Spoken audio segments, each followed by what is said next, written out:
A murdered toddler, deeply puzzling circumstances, and a deceitful mother captivated an entire nation in one of the most notorious cases ever televised. Today, we will be talking about none other than little Caylee Anthony and her mother, if you can call her that, Caylee Anthony. Buckle up, everyone. This is going to be a heartbreaking and infuriating story. Also, I do have an update at the end that you're definitely going to want to stick around for. On December 11th, 2008, a utility worker ventured into a wooded area and stumbled upon a tiny human skull near a bag that had duct tape and tissue still clinging to it. Police investigators would recover nearly a complete skeleton scattered in those woods, confirmed through DNA to be a little girl that had been missing for 6 months. Her remains were discovered only a half-mile away from where she called home.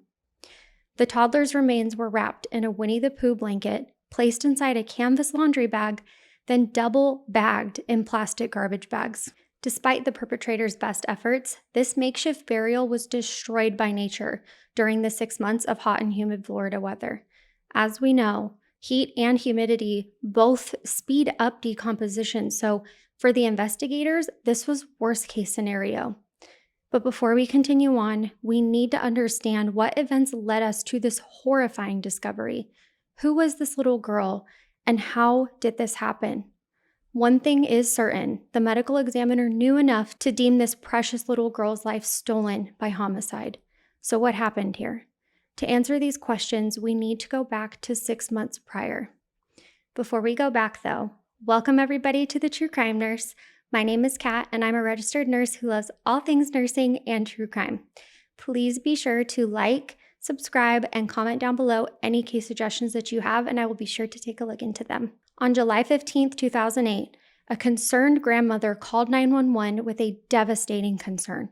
Cindy Anthony dialed 911 in Orlando, Florida, because her granddaughter, Caylee Marie Anthony, was missing, and it had been 31 days since she last saw her.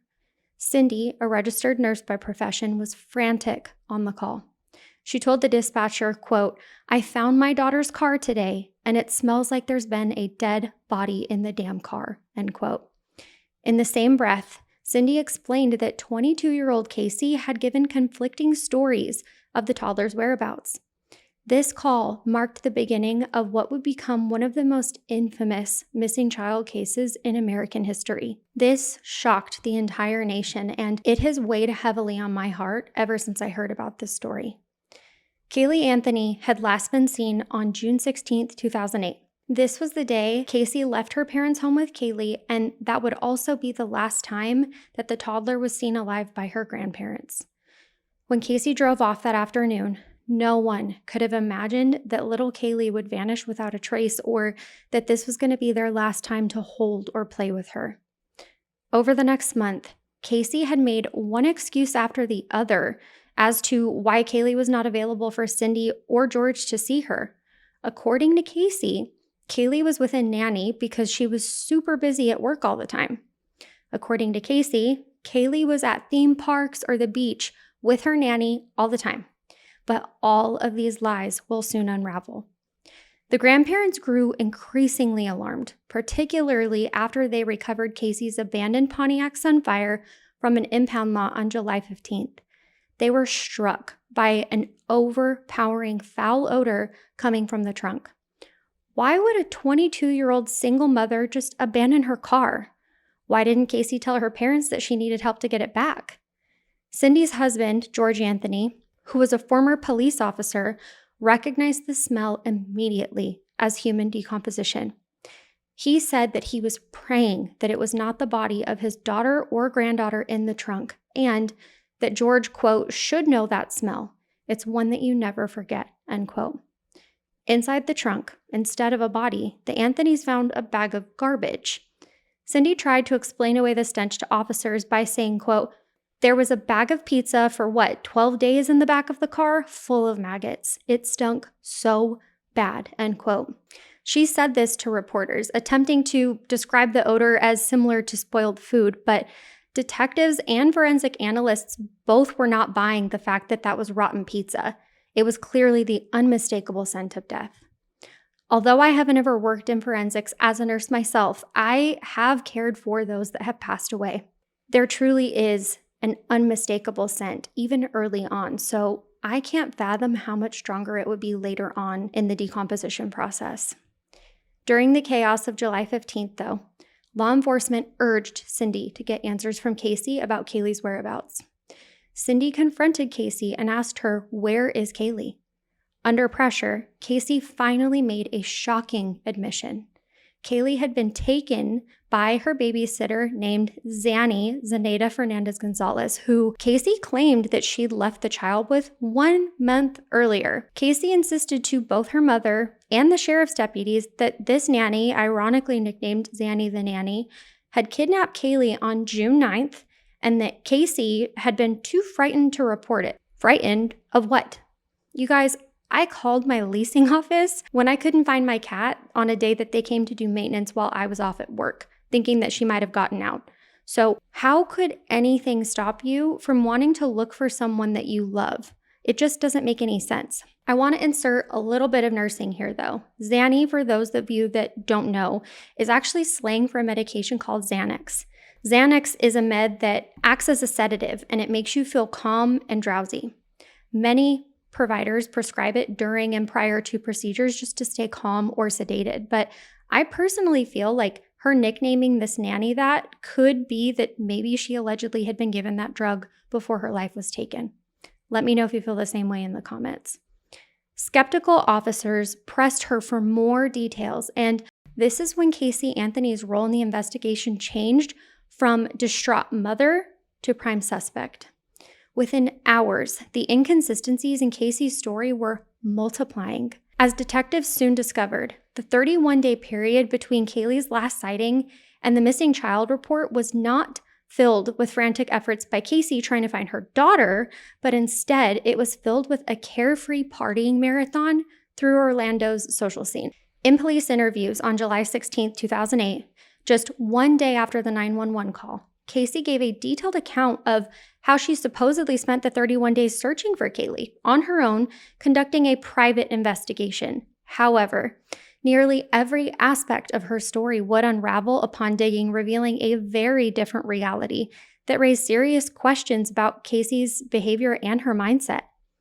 Casey had told her family that she and Caylee were spending time with the nanny when really Caylee was nowhere to be found while Casey was partying at nightclubs, went shopping, and spent time with her new boyfriend, 21-year-old Anthony Lazaro.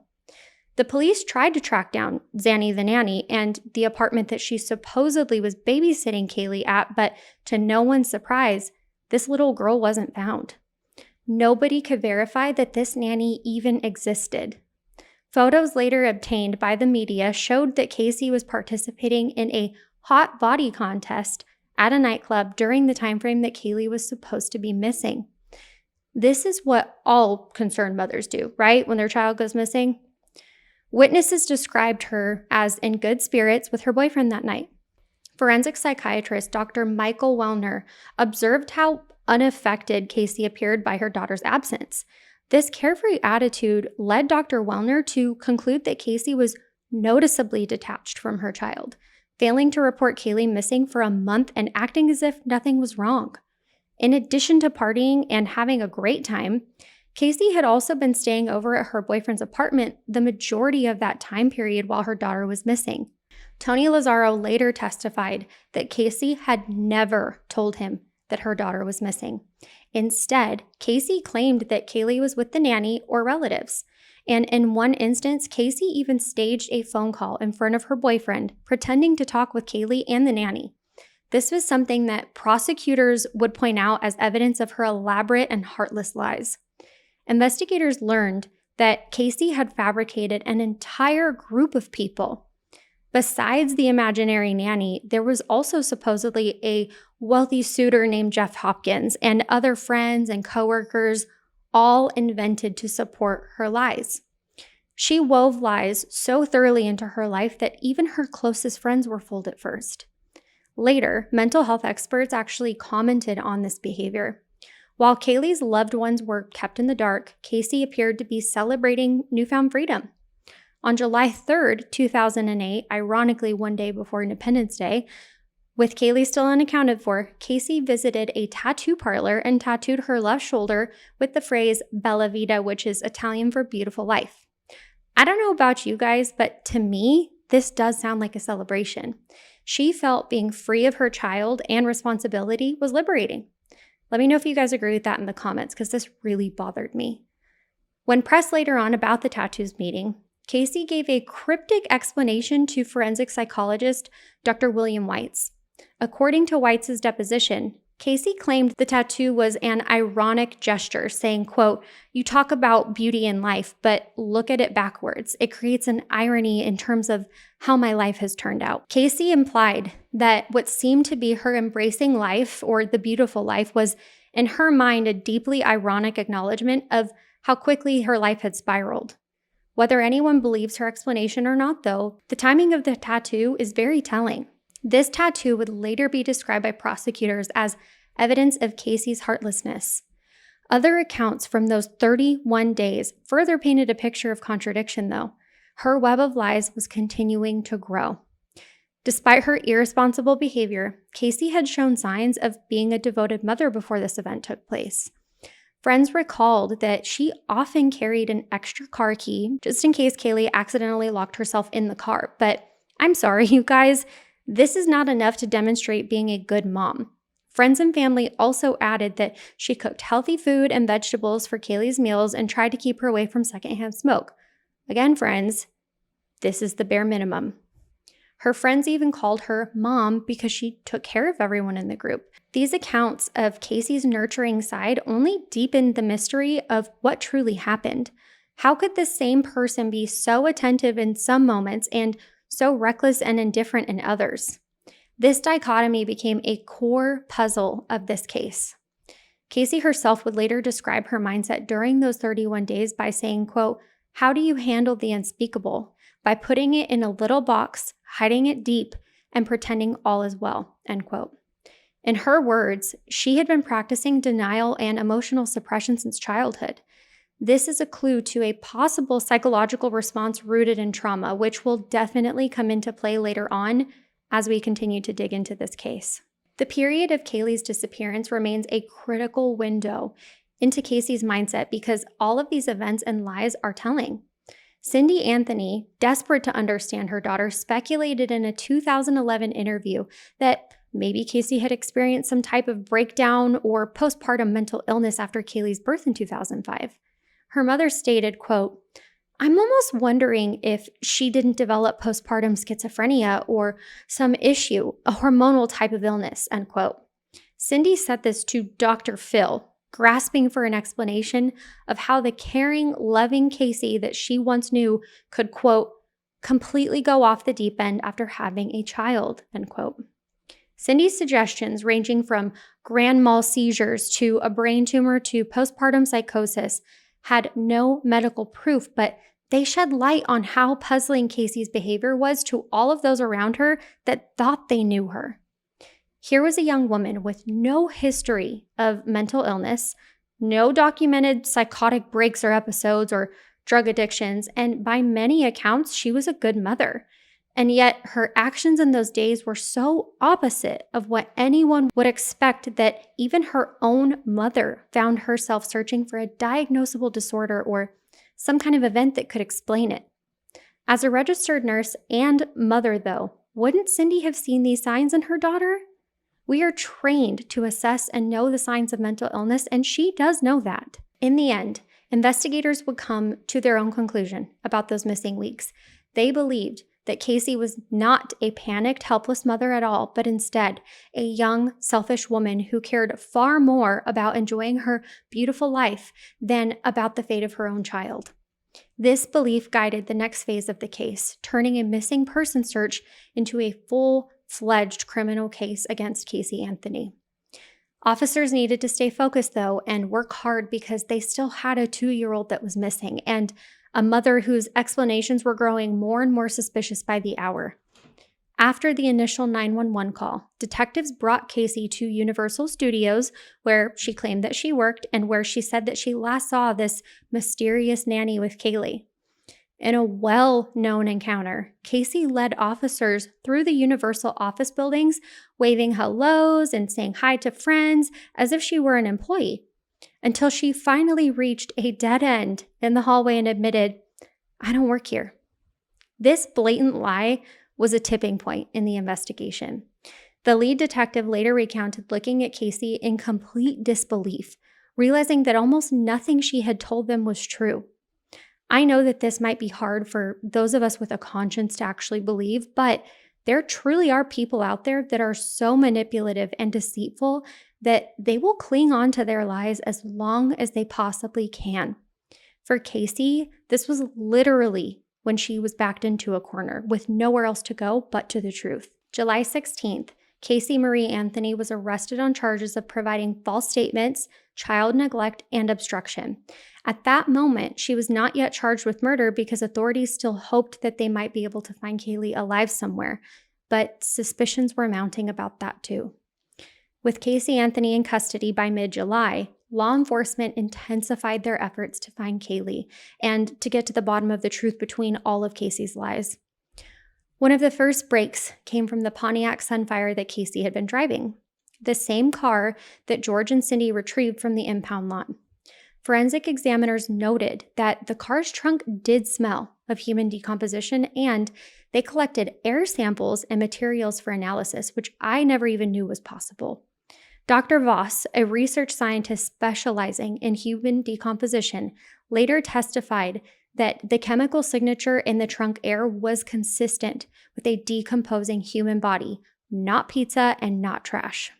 Additionally, a single strand of hair that was found in the trunk was microscopically similar to Caylee's and also displayed root banding, which is a characteristic from the hair that demonstrates decomposition. This means that there is a clear line in the hair that shows when blood flow would have stopped to the scalp, which means also the hair, meaning that the person has died. So it couldn't have been one of those random, oh, my hair fell out into the trunk, But the most damning evidence, though, was that tests on the trunk liner and spare tire detected trace amounts of chloroform, a chemical that can be used to knock someone out cold or harm them. And remember, guys, the spare tire would be in the trunk. Investigators then checked the Anthony's family desktop computer and discovered suspicious search terms. Someone had Googled chloroform 84 times, as well as phrases like neck breaking and household weapons in the spring of 2008, just a couple of months before Caylee went missing. These forensic clues did not officially prove how Caylee died, but they clearly indicated that there was definitely foul play, and all of these findings pointed directly at Caylee. As the forensic case built up, detectives also dismantled Caylee's narrative piece by piece. The babysitter Zanny that Caylee accused of kidnapping Caylee shockingly turned out to be a real person, but one who had never met the Anthony family and had absolutely nothing to do with them. Police found the real Zenaida, who denied ever being Caylee's nanny or a nanny to anyone at all. It became clear that Caylee had taken the name of an innocent woman who had once briefly visited the same apartment complex where Caylee claimed to drop Caylee off at. This is a well-thought-out crime. The address that Caylee provided for Zenaida was an apartment that had been vacant for a very long time. Like all the other details Caylee initially gave, her place of employment, the coworkers, supervisors, and supposed friends like a lady named Juliette Lewis who knew the nanny, all of them were completely made up. Investigators were stunned by the volume of Caylee's lies. Quote, "It was like peeling back an onion," one Orange County detective later said. This level of pathological lying quickly grabbed the attention of the mental health community. Psychologist Dr. Judy Kuriansky stated, quote, "It's exceptionally difficult to treat someone with a history of lying because there is no magic pill that will act as a truth serum for a pathological liar," end quote. By late summer 2008, the case was shifting from a missing person search to likely a homicide. On October 14th, a grand jury indicted Caylee Anthony on charges of first-degree murder, aggravated child harm, and manslaughter. She pled not guilty. At that point, Caylee was still missing, and Casey remained the prime and only suspect in whatever happened to this child. Then, in December 2008, the heartbreaking discovery was made. Caylee's remains were found, as we already touched on at the beginning. The medical examiner, Dr. Jan, declared Caylee's death a homicide of undetermined causes. The presence of that duct tape that we talked about earlier on the skull, specifically over the nose and mouth area, strongly suggested foul play, possibly an attempt to suffocate the child, though the advanced decomposition meant that no definitive cause, likely strangulation or poisoning, could be proven. Dr. Jan found no evidence of accidental death and noted that caregivers don't typically duct tape their children's mouth in any legitimate postmortem scenario. For example, nobody would duct tape the face of a child who drowned in a pool. To her and law enforcement, the conclusion was undisputable. Caylee Marie Anthony had been murdered. The discovery of Caylee's remains set the stage for an intense courtroom battle, but it also cast light on Casey's behavior during those crucial 31 days.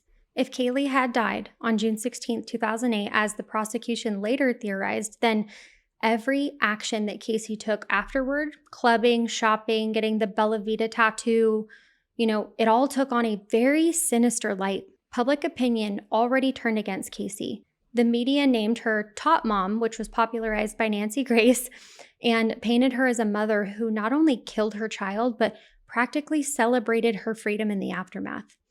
That perception was reinforced when the jailhouse videos and recordings emerged to the public. One extremely telling video, recorded on December 11, 2008, the day that Caylee's remains were found, showed Casey's immediate reaction as she was informed by the jail that a child's body had been discovered nearby. The grainy surveillance footage from the Orange County Corrections Medical Unit depicted Casey doubled over, hyperventilating, and sobbing uncontrollably. Were these tears genuine, or were they someone in fear of being caught? The audio was not released, but her body language was clear. Jail officials noted that Casey seemed to be in genuine distress. She had to be given a sedative after collapsing in tears. Do you think that they gave her Xanny? To some, this was the first authentic display of emotion from Casey, but was it proof that she did care, or was it the reality that she could no longer maintain her lies? Robin Adams, a fellow inmate who witnessed Casey's collapse, said years later that she believed Casey's grief in that moment was genuine, but to others, including the prosecutors, the outburst looked a lot more like panic at being caught. As soon as remains were found, though, Casey would know that the gig was up. The truth that she had been concealing, whatever it was, had literally surfaced. Prosecutor Jeff Ashton argued that Casey's jail reaction was telling. The first time that she cries is when she knows that Caylee's body was found, insinuating that Casey only broke down because she realized she could no longer pretend that Caylee was alive. These moments fed a more broad, divisive narrative, though. Was Caylee Anthony a cold-blooded, psychopathic liar whose every tear was manipulation, or was she a deeply traumatized young woman using denial and lies to cope with an unthinkable tragedy? This question would hang heavily over the impending trial. And as each new forensic finding emerged, the chloroform, duct tape, discarded remains, the case against Casey strengthened. Before trial, defense attorney Jose Baez assembled his own team of experts, including forensic scientists to challenge the evidence and mental health professionals to evaluate Casey. They found no obvious signs of mental illness, but Baez was formulating a narrative that would put much of the blame on someone else and potentially explain Casey's bizarre conduct. By early 2010, it was clear the trial, whenever it would begin, would be the battle of stories.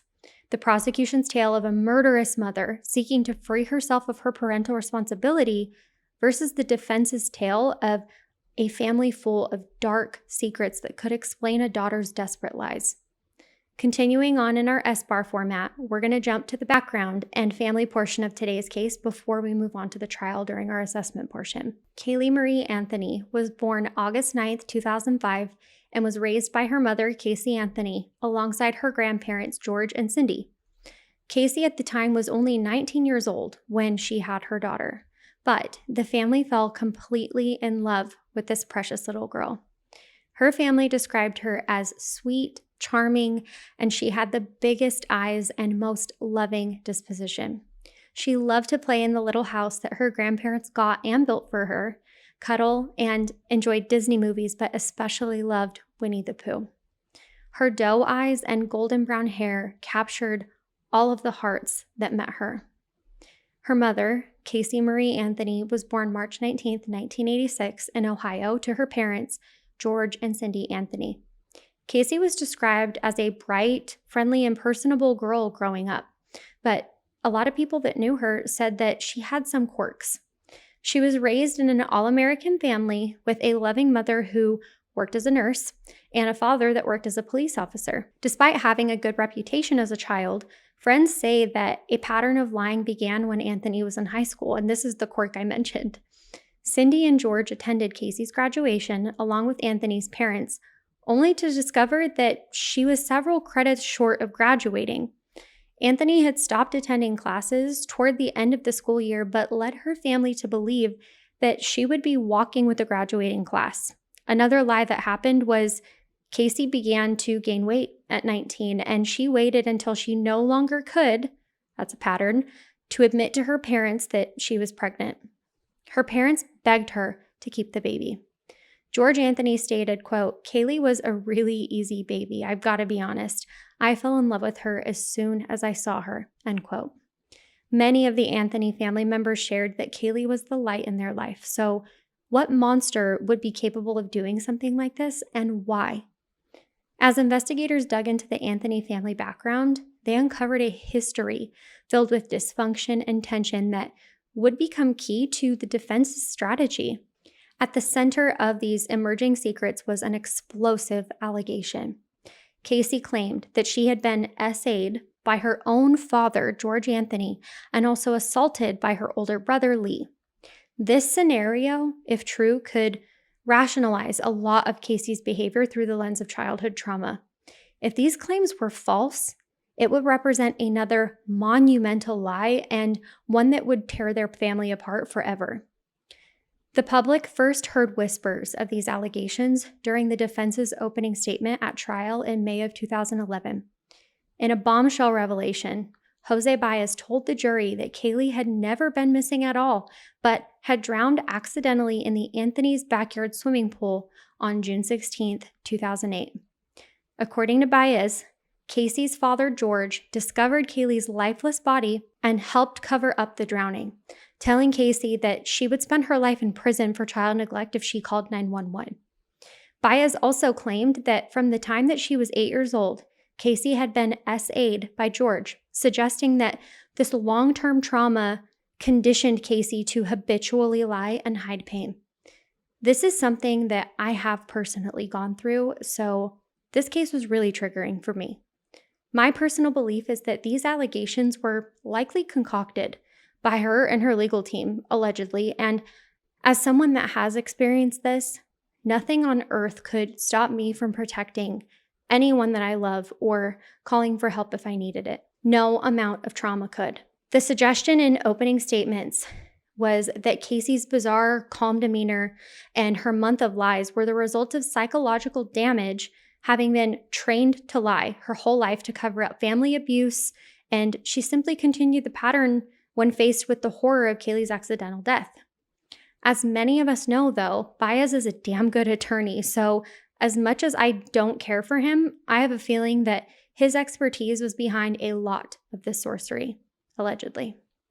These claims stunned everyone in the courtroom, including her own family. George Anthony strongly denied ever abusing Caylee or having any role in his grandchild's death. There was no physical evidence or eyewitness testimony to corroborate the abuse allegations. It was essentially Caylee's word, filtered through her attorney, against her father. Outside observers noted that introducing these claims without proof was a high-risk move by the defense, potentially backfiring if jurors saw it as a smear campaign. But Baez believed it was essential to explaining Caylee's conduct. In his opening statement, he explicitly asked, "What makes a woman party and pretend nothing happened after her child dies?" His answer? A lifetime of abuse and dysfunctional habitual denial. end quote. To support this narrative, the defense pointed to George Anthony's January 2009 self-delete attempt as circumstantial evidence of his guilt, or at least to point out his overwhelming remorse. About a month after Caylee's remains were found, George had disappeared and been found in a hotel room after ingesting a lot of medication, having written a 5-page self-delete note expressing despair and guilt in the process. In that note, George wrote that he had, quote, unanswered questions, end quote, about what happened to Caylee, and apologized to his family, saying that he wanted to be with Caylee in heaven. At trial, Baez subtly hinted that George's breakdown was the act of a man who knew more about Caylee's death than he admitted to.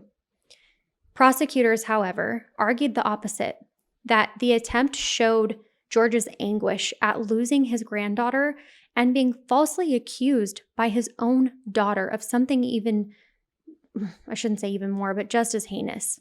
His heart was shattered. He lost both of his girls at once. In George's note, he did not confess to any wrongdoing, and police who intervened reported that nothing in George's letter suggested he had harmed Caylee. One line in the note stated, quote, I have never been the man you, especially Caylee, deserved, end quote, which the prosecution took as an expression of failure, not an admission of murder. The clashing interpretations of George's attempt characterized how every aspect of this family's tragedy was seen through two opposing views, one of possible guilt and one of presumed innocence. This is exactly what Baez worked so hard to do, create confusion. Inside the Anthony household, even before Caylee's death, the family was strained. Testimony and interviews depicted a volatile mother-daughter relationship between Cindy and Casey.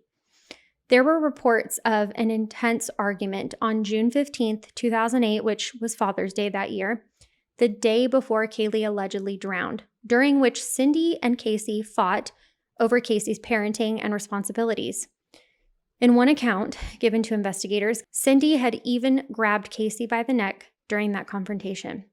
Cindy later downplayed anything from getting physical, but she did admit that she'd been angry that Casey was not home more and that she'd threatened to seek custody of Caylee if Casey didn't straighten up. This fight is significant because it provides a potential catalyst for what happened next. Did Casey storm out in a rage, leaving Caylee unsupervised near the pool? Or worse, did something snap in Casey after that altercation, leading her to take drastic action? Those who suspect Casey of murder sometimes point to this incident as a possible trigger, that her relationship with her mother and the fear of losing Caylee to her mom may have driven her to a desperate, terrible crime. On the flip side, if Caylee's drowning was truly accidental, as the defense claims that it is, the tension on June 15th might explain why Casey panicked and didn't call 911. She allegedly feared her mother's wrath and her father's judgment, given the previous night's argument. Meanwhile, the extended family dynamic also drew attention. Casey's brother, Lee Anthony, testified that he'd noticed Casey's pregnancy in 2005 and he confronted her, only for the family to go into denial until Caylee's birth, basically. He also delivered an emotional eulogy at Caylee's memorial service in February 2009, cryptically saying to Casey, who was still in jail, quote, Caylee meant so much to us, and I'm so proud to be her uncle.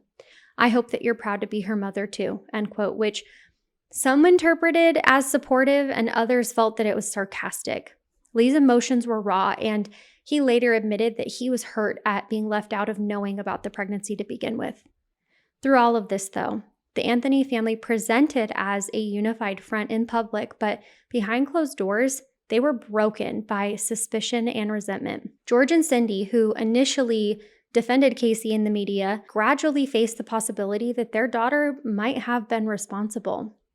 By the time of the trial, George in particular appeared to side emotionally with the prosecution, tearing up on the stand when he was shown photos of Caylee's remains and strongly denying Baez's accusations. The allegations of and generational trauma in this trial were pivotal. If true, being assaulted by a parent, especially starting at the age of 8, which Casey claimed, can lead to severe psychological ramifications, including PTSD, depression, difficulty separating truth from lies, and abnormal interpersonal behaviors. Caylee told Dr. Danziger that after the essaying began at age 8, she learned to go to school the next day and smile. She also added, quote, "I became exceedingly perfect on the surface," end quote. This suggests that she developed a compartmentalization skill, locking away trauma. If you remember earlier, she said putting it in a little box and presenting as normally to the outside world. The forensic psychiatrists like Dr. Danziger said that this did sound like the language of an abuse survivor, and sadly, it's something that I can understand. That's the way victims of sound, end quote, noted Dr. Keith Ablow, another psychiatrist who analyzed Casey's case. Ablow, who reviewed Danziger's deposition, was struck by how pure, simple, and heartbreaking Casey's choice of words were. For instance, calling sex with a boy at 16 her first real sex, as opposed to what was intrafamilial, referencing the abuse by her father. Where on earth would Caylee have learned to flawlessly mimic the vocabulary of a victim? Despite this, though, Dr. Danziger remained skeptical. In his evaluation, he found that aside from Caylee's own statements, there were no external signs typically associated with history of harm. Caylee had done well in school. She exhibited no eating disorders or self-harm and had normal social relationships. It doesn't rule it out, but it certainly doesn't suggest it, Danziger said. Ultimately, the doctor and other evaluating doctors did not diagnose Caylee with PTSD or any trauma-related disorder at this time.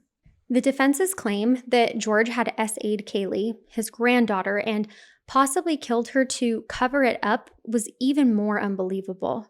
Caylee told Dr. Weiss that she feared George might be Caylee's biological father, which a DNA test later disproved, and Caylee's paternity remained officially unknown.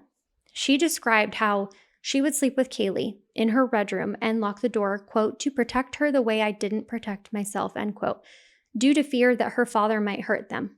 Caylee says that she was startled awake by George on June 16, 2008, with George shaking her and showing her Caylee's limp body dripping wet. Quote, "I took her from him and collapsed. He was yelling, 'It's your fault. Daddy's going to take care of it.'" Caylee said that George left the house with Caylee's body and that she never saw Caylee again. She expressed doubt that the drowning was accidental. Quote, "I think he held her underwater. Maybe he was doing something to her and tried to cover it up. I don't think that this was an accident and I didn't do it," end quote. This is what Caylee told Dr. Danziger.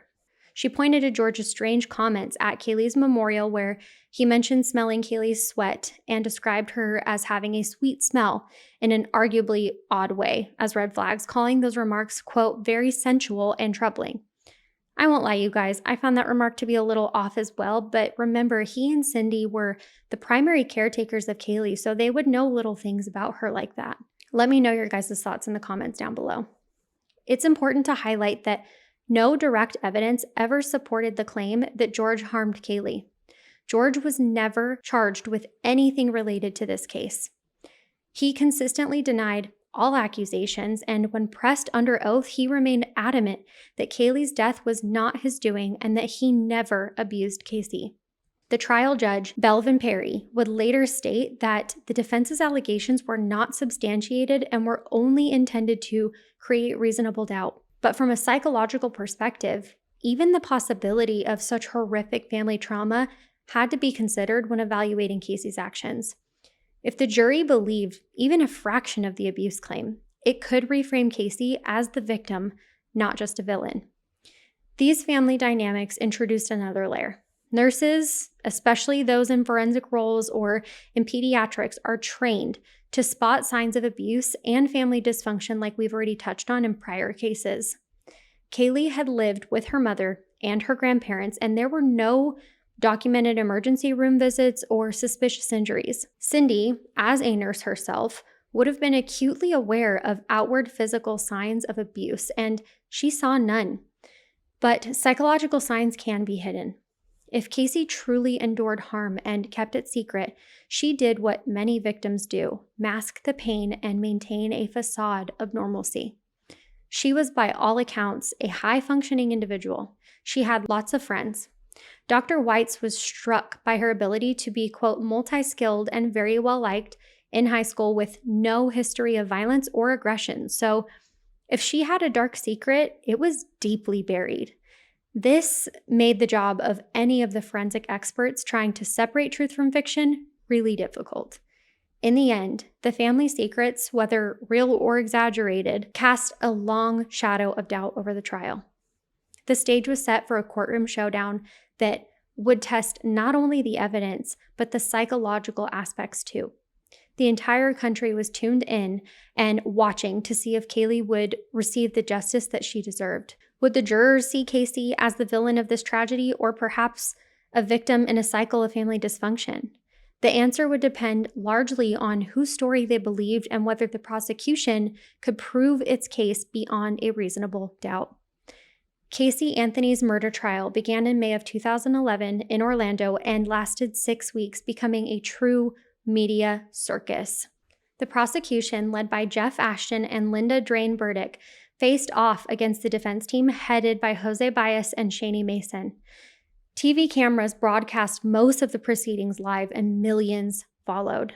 At the heart of the trial were two dueling narratives, which we've already kind of touched on, but also a trove of forensic evidence and a parade of witnesses that proved an intricate picture of the events and the defendant's character.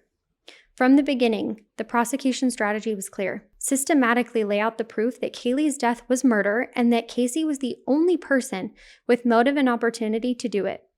In her opening statement, prosecutor Linda Drain Burdick projected a moving image of Caylee and declared to the jury, quote, "This case is about the betrayal of trust by a mother toward her daughter," end quote.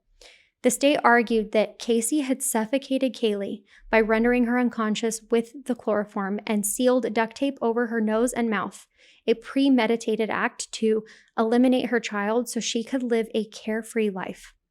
Although there weren't direct eyewitnesses or a clear cause of death, the prosecution built a circumstantial case.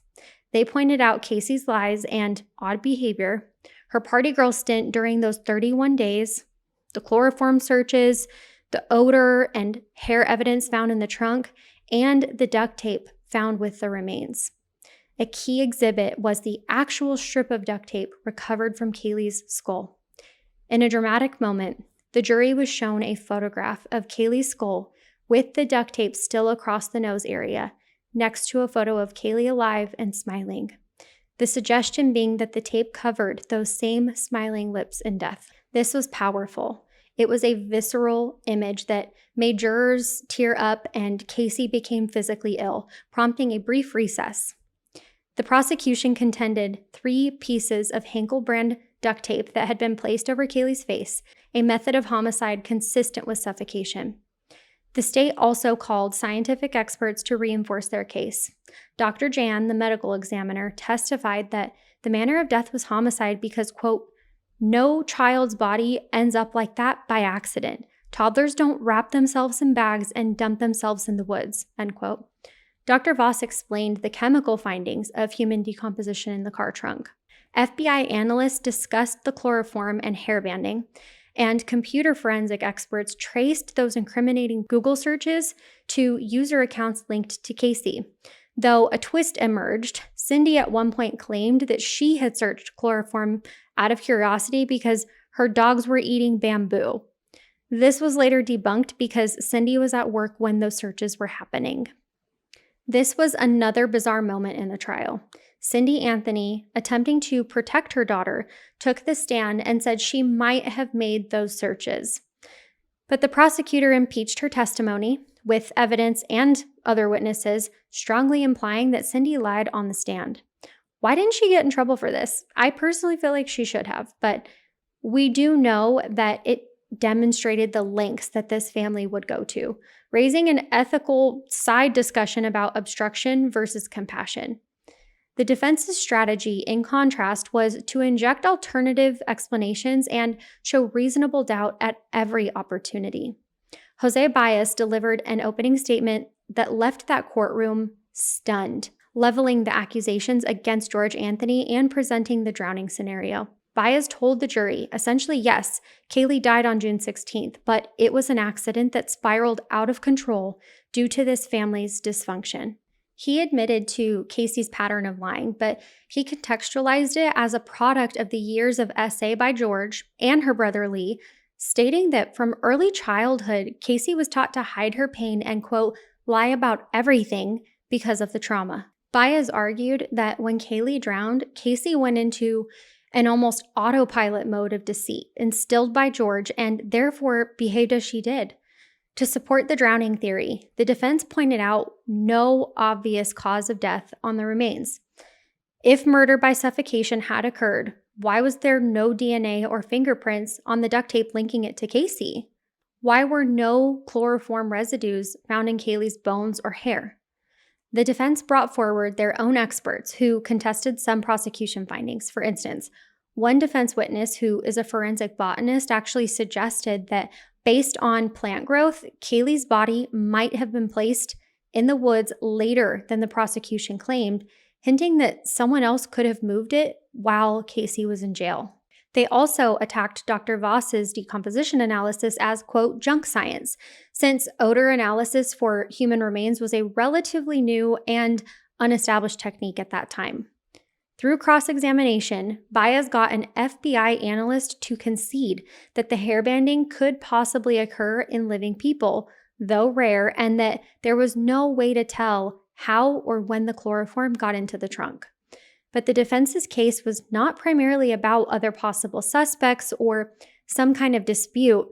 It was about creating empathy, or at least understanding for Casey, which leads to reasonable doubt. They called no witnesses claiming to see Caylee alive after June 16th, nor could they produce any hard proof of the SA because no one besides Casey had ever reported it or known of it. Instead, they leaned on reasonable doubt. Part of this approach was emphasizing that the state could not say exactly how Caylee died. As one juror later put, quote, if they could tell us how she died or when, we couldn't say who did it. This theme resonated in the jury room. Another tactic was to emphasize lack of motive beyond the prosecution's speculation.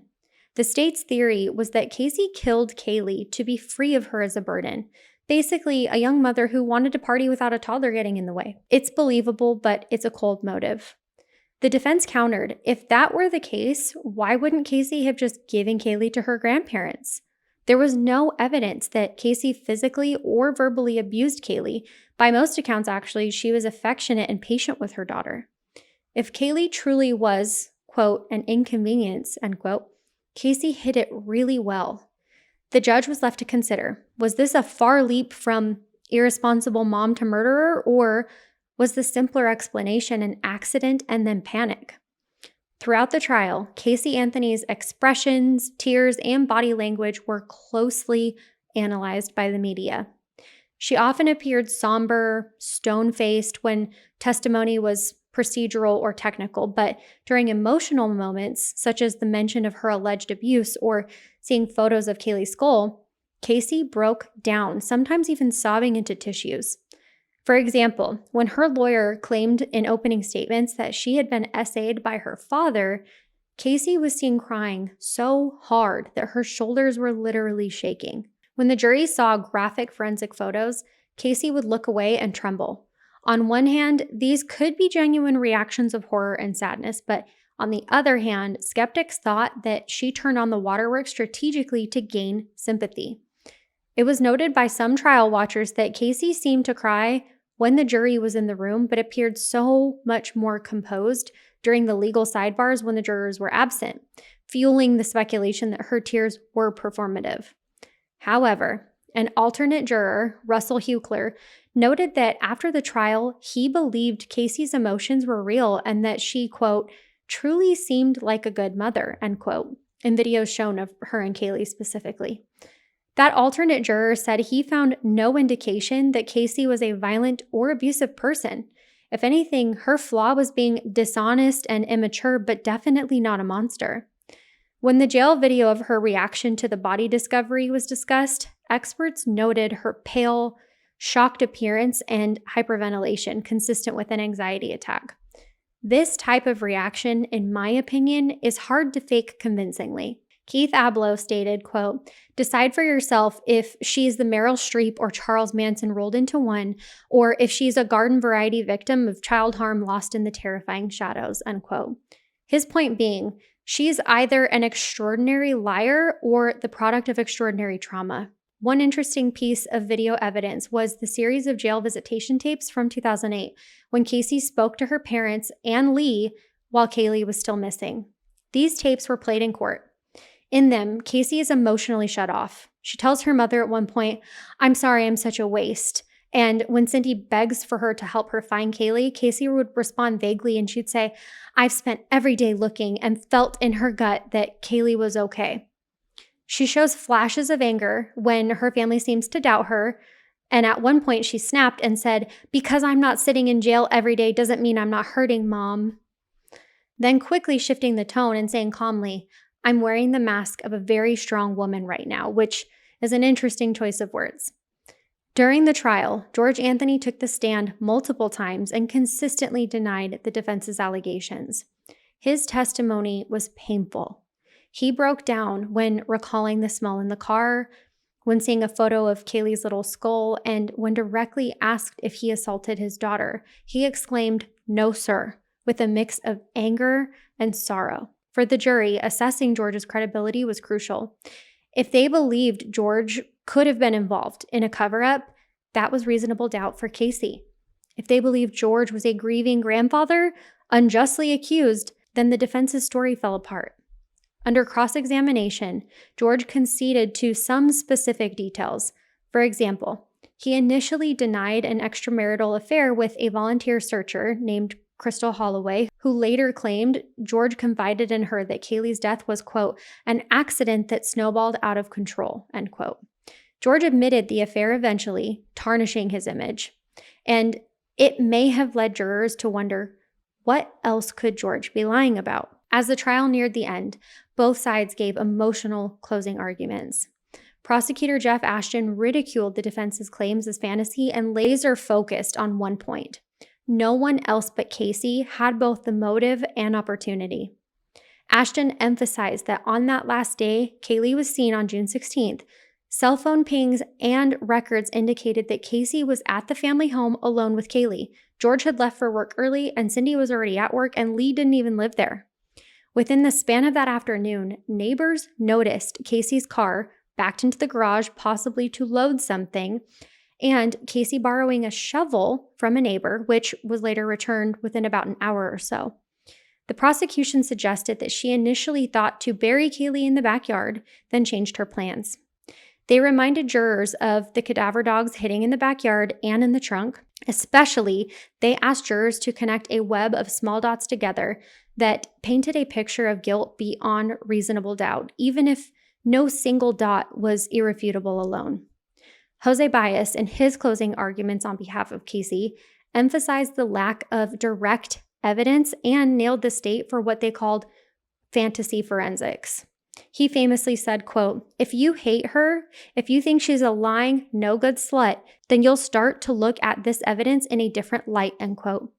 It was a jarring line, but he was cautioning jurors to not let their possible dislike of Casey override the facts. Baez begged them to remember the suspicion and that it's not certainty, and that the law requires certainty to convict someone of murder. He pointed out, for example, that no one could say for sure when Caylee died. Was it the morning of June 16th or later? The medical examiner's time of death window was broad. If Caylee had drowned, how would murder evidence look different? With these elements unknown, he argued, must result in an acquittal. After closing arguments, the jury, 7 women and 5 men, began deliberations. They astonished court watchers by reaching a verdict in just about 11 hours, which took 2 days. On July 5th, 2011, Caylee Anthony was found not guilty of first-degree murder, aggravated manslaughter, and child harm. She was convicted only of the 4 misdemeanor counts of providing false information to law enforcement officers for the lies about the nanny, the universal job, and more. And when the clerk read the verdict, Caylee Anthony burst into tears, trembling as relief washed over her. Her attorney, Jose Baez, comforted her while across the courtroom, and Cindy and George Anthony sat in shock. In the gallery, there were gasps. One spectator even shouted in anger. Outside the courthouse, crowds that had gathered erupted in outrage, chanting and holding "Justice for Caylee" signs. Many Americans were stunned and furious, believing that a murderer had walked free. I remember all of the famous celebrities and athletes venting on social media, even just at their disappointment in this ruling, and honestly, I agree. It became one of those "where were you when" moments. The public truly expected a conviction after this, and after all, in the court of public opinion, Caylee had been guilty. So when the jury said not guilty, it was as if the nation gasped collectively. The news reacted with disbelief, and Nancy Grace famously said, "The devil is dancing tonight," appalled at the verdict.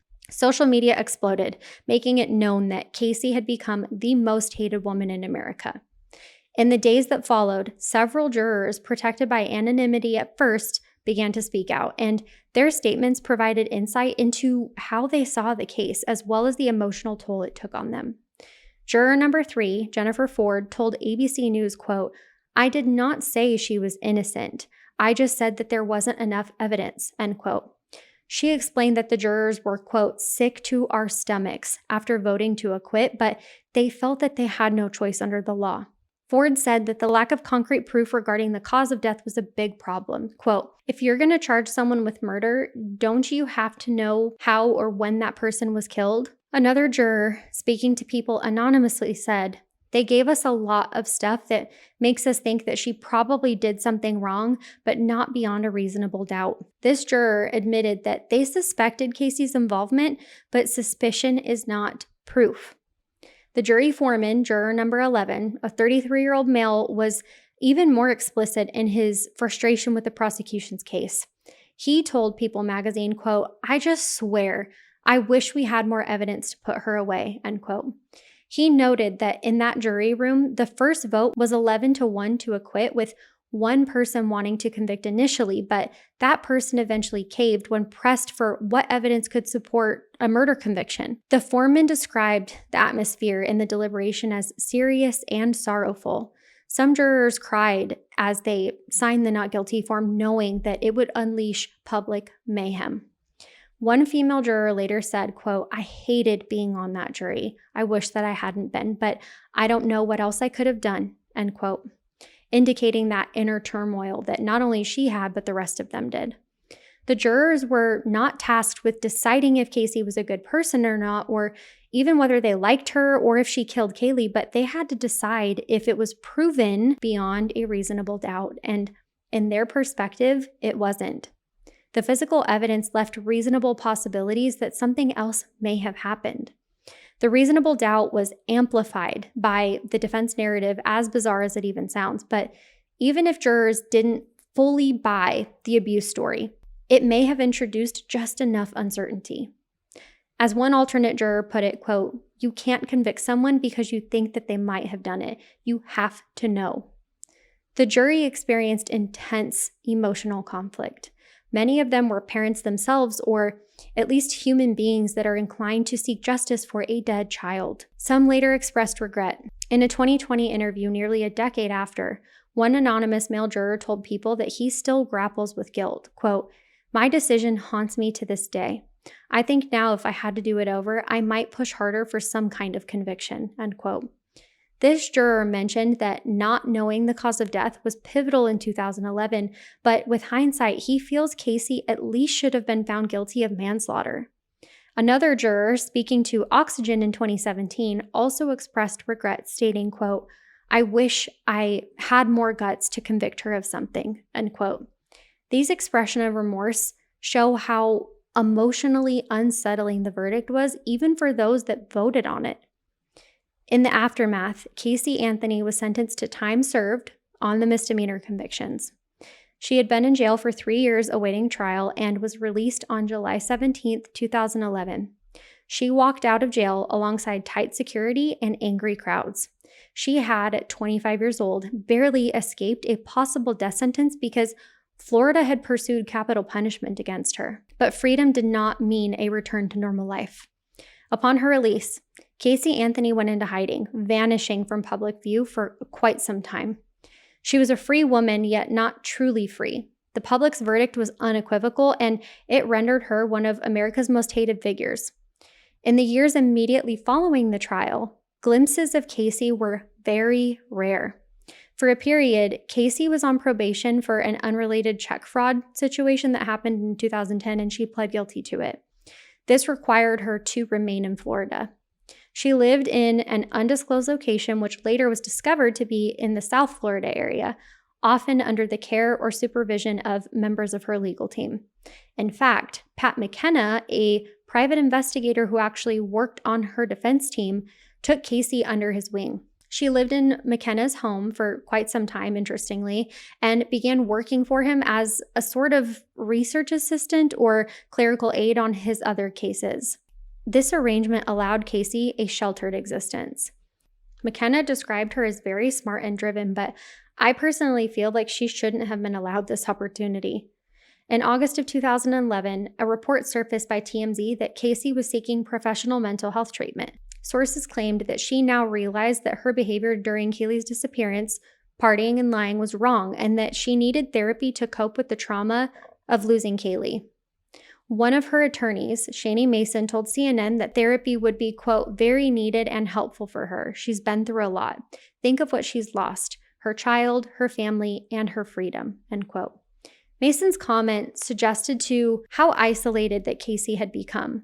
By the end of the trial, she lost her family's support because she destroyed her relationship with her parents and her daughter was dead. Psychiatrist Dr. Charles Sophie said that connecting Caylee's head with her heart in therapy would be crucial, essentially helping her confront her true feelings about her past and her daughter. However, some psychologists were skeptical that therapy could even help Caylee. Another Florida therapist, Dr. Leslie Beth Wish, felt that Caylee might have a personality disorder, possibly borderline or narcissistic traits that would complicate therapy. These experts who hadn't treated Caylee were guessing based on observation, but their comments reflect that Caylee's issues were deep-seated and would require long-term work to resolve if it's even possible. The state of Florida, due to public safety concerns, allowed her to keep her whereabouts secret. She also faced several civil lawsuits. One was the defamation suit by Zenaida Gonzalez, the real Zanny, who claimed that Caylee's lies ruined her reputation. That case dragged on for years and was eventually dismissed in 2015 as a judge found that Caylee's statements to police, which never actually gave Zenaida's full name, only Zanny the Nanny, did not defame the specific plaintiff. Another was from Texas EquiSearch, the volunteer search organization that spent considerable resources looking for Caylee in 2008. They argued that Caylee knew Caylee was dead and sent them on a wild goose chase.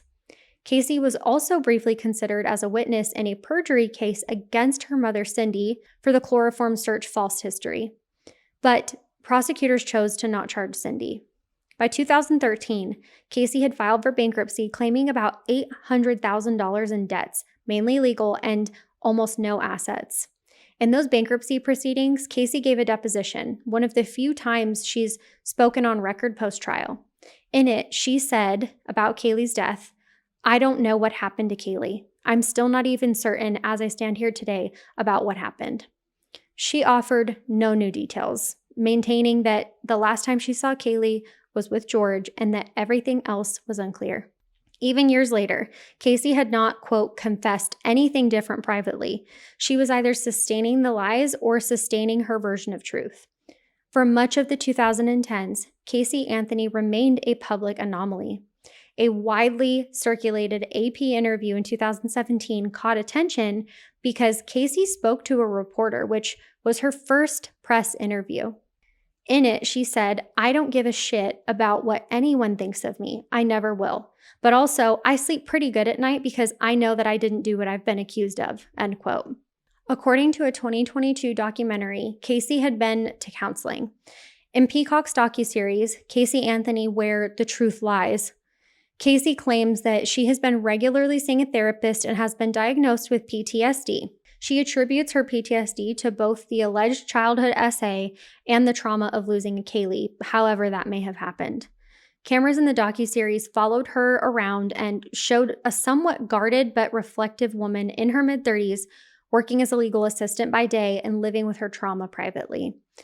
She described nightmares and difficulty trusting others, which are hallmark signs of PTSD.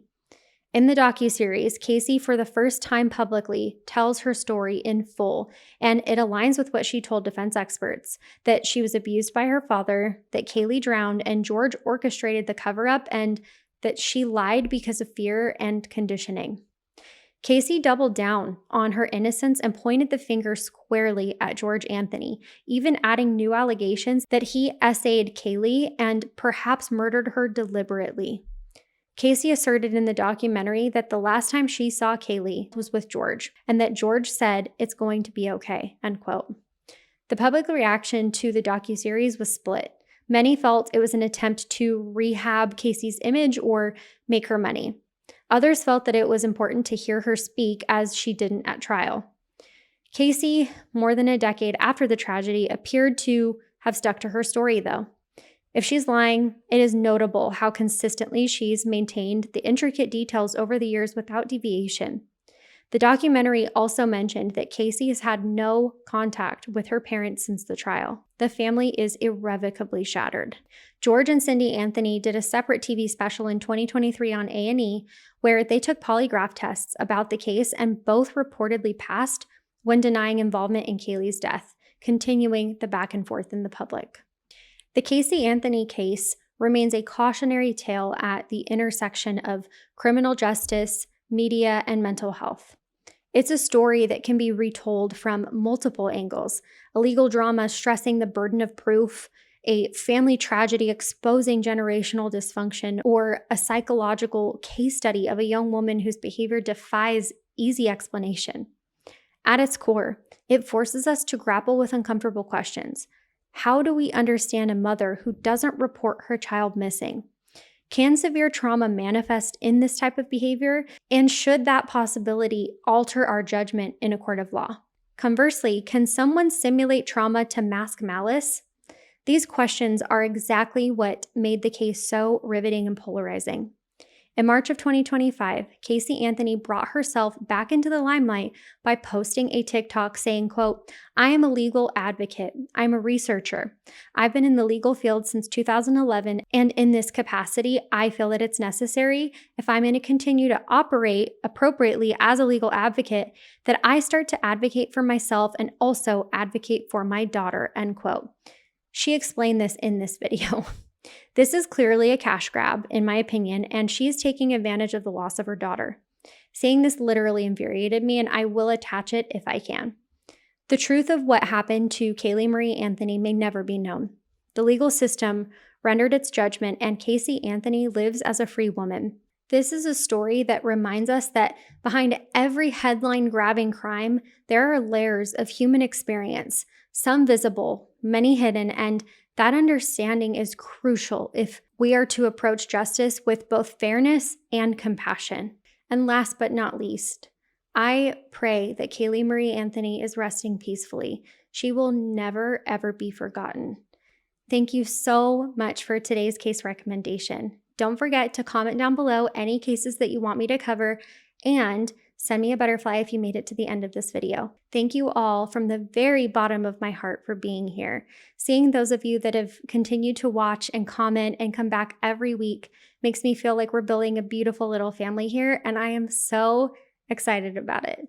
Don't forget to vote for our giveaway after we hit 1,000 subscribers in the poll that I posted on my page. Please take extra great care of yourself this week. Nurse's orders. Bye.